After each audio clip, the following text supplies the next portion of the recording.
Let's hear the viewpoint of the SABC, South Africa's national broadcast channel, on the incident that happened at the Synagogue Church of All Nations on September 12, 2014. More viewpoints from the international media will follow.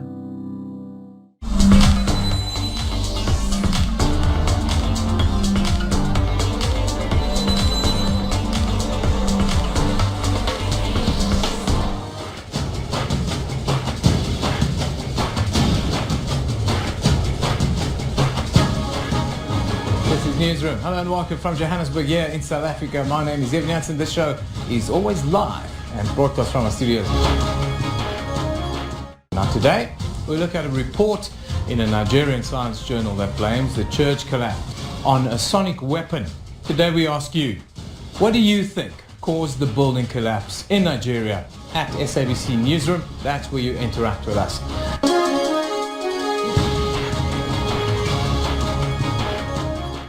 The International Journal of Scientific Engineering and Research questioned the verdict of a Lagos State Coroner's Court ruling in an edition titled "The Elimination of Structural Failure and the Placement of Chemical Explosives Weapons expert Paul Iguniwe says the collapse was caused by an infrasonic weapon. Iguniwe, who is a lecturer at the Kaduna Polytechnic College of Science and Technology, argued that the only viable scientific option to explain the unique nature of the controversial collapse was an infrasonic weapon. Now, Paul Iguniwe joins us from Benin City, south of Nigeria, via Skype to quickly give us his views. A very good morning to you, Paul. Thank you for joining us. Good morning. Just tell us the evidence that made you come to the conclusion that you did. What was that? Basically, why I came to that conclusion was the fact that when I looked at the whole scenario, there are certain signatures we look out for once there's an explosion, and those signatures were not found at the site of the collapse building. The government's position has been that the building was as a result of poor engineering development. And that also, when we looked at it critically, we discovered that the way the building came down is not consistent with a structure that is as a result of poor materials. And on inspection of the foundations, we discovered that the foundation was as if it snapped off. There was no crack, there was no stress. And then consequently, Lagos State Materials Laboratory testing results showed to a high level that the material structure and the materials used in the construction were in order. So it generated a lot of controversial, sentimental positions here in Nigeria. And I, being a scientist with interest in such occurrences, I took a personal interest and I looked at the video site. And that led to my conclusion.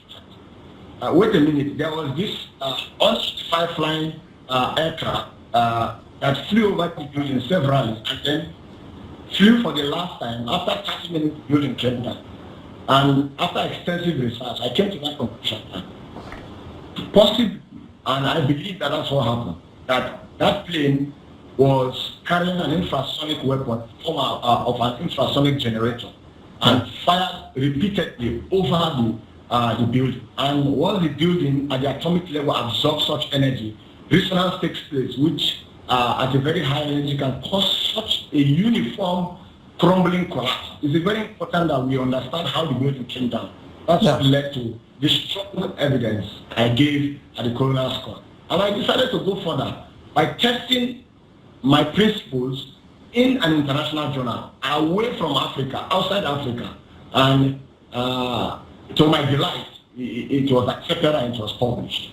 But Paul, I want to ask you, you're a man of science, a man who deals with evidence and international benchmarks, as you just mentioned. I want to ask you, in this case, what international benchmarks did you look at for the use of this weapon when you did your research?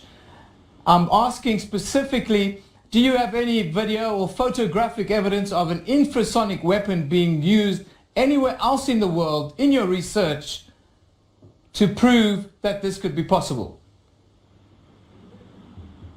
Okay, when I did my research, apart from the fact that the Americans, the Russians are deeply into infrasonic weapon research, the closest we have is that of a Russian parabola sonic weapon, which you can find on net. Don't forget, it's not a weapon that anybody can just lay hand on it. But so far, the one we have is on the internet. You can find it in one of my citations, where you see a parabolic antenna, which has the capability of firing sonic pulse, which is a form of an infrasonic weapon. And as we may know, what comes to the limelight, or what comes to the knowledge of the people via the news media, is almost nothing, almost incomparable to the things that we don't know about. A lot of research are going on. Currently, they are doing smart weapons, drones that can target individuals with miniature weapons. You don't see that on the news, but it's being done. We know from body language of these nations and the tests they're carrying out. So based on that, I personally have not handled an infrasonic weapon. A few people do, few nations even have access to it. But it has been used, different forms of this energy have been used in the past. It has been used in crowd control in Ireland. The French has also used it as an anti-riot control weapon. And then the Russians have tested a variation of that. And the Americans are also deeply funding such research. So based on that has happened in the last, the Americans took a strong position in 1997. So from then till now, a lot of research are going on, and we do not know how deep, if you read my submission, you do not know how deep this research has gone to. So for me, I believe that it exists there, and it's clandestine, and therefore it's not in the public domain. I thank you for joining us. That is the man who wrote this report here in South Africa, Bali Chwene and Kirsten Nematendani are with us this morning. They with architect, man with more than 50 years experience, Derek Garvey. They're here in the studio with me this morning to talk about the latest scientific research into this. Mr. Nematendani, if I can start with you, just give us your overview with how you view the latest information, as it were. Good morning to you, and thank you for the opportunity. Let me say I was privileged to have been out there at the synagogue and saw the collapsed building. And fortunate enough, at the time we had Dr. Ntonga, an engineer from Tanzania, who took us through the structure itself, in particular the foundation. I personally saw how intact that foundation was, nothing that shows any cracks, showing that the structural failure issue should be ruled out. And I must say it was a privilege to have been there with the families that were affected. And all of us came to a conclusion that it would appear the reasons given by the coroner on the structural failure does not really qualify for the building. In particular, comparing it with various or previous structural failures, because the way the building came down in few seconds, and of course the dust smoke fits exactly. I think we saw about 10 to 11 examples of such, and that's why we feel this seemed to be the solution. Let me just correct two very important aspects that you missed there. Firstly, Paul is not a Nigerian scientist. He's a scientist by himself.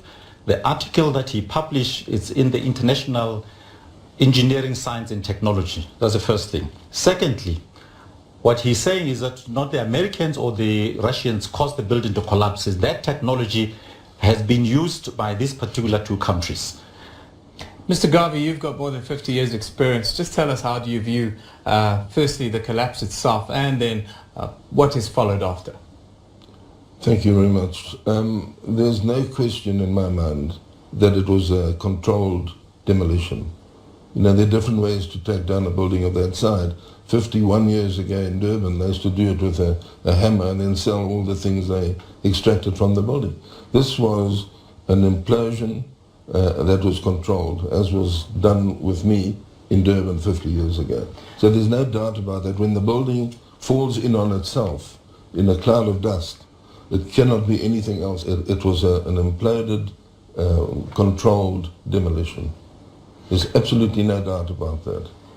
Mr. Nematandani, we have to look at where else, of course, in the world this kind of thing has happened, and which organizations would have this kind of advanced science that you guys mentioned and that is looked at in this report. Have you found any evidence of that around the world, either video or photographic for that matter? Look, I think what we have as concrete is the fact that any controlled demolition will bring a structure down symmetrically in few seconds, and there will always be the dust smoke that you see, and it's similar. It looks like ashes, and that fits that description. Of course, the researcher would give us more evidence on, and as you can see, the research article is actually approved by international board members, and the editorial board members come from the US, Russia, and all the major countries. Those are people who spend their time in labs, and they have evidence, and what more can you look for if your experts come up and say, indeed, we agree with the facts. That's what we have. And Mr. Nematandani, you have the floor to speak to South Africa and the rest of Africa on this channel to give us your final views on this matter and how yourself and TB Joshua would like to close the book on what was a very dark day for South Africa. Once again, we'd like to say to the viewers out there, we've been very clear from the onset that at some stage the truth will come out. And this is a process towards the truth that we've been talking about. I thank you for coming and being so frank with us today, and to putting it forward to us. That is Mr. Bali Chweni, who sits in the middle, and Mr. Kirsten Nematandani. With them is Mr. Derek Garvey, who's an architect with more than 50 years experience here in South Africa.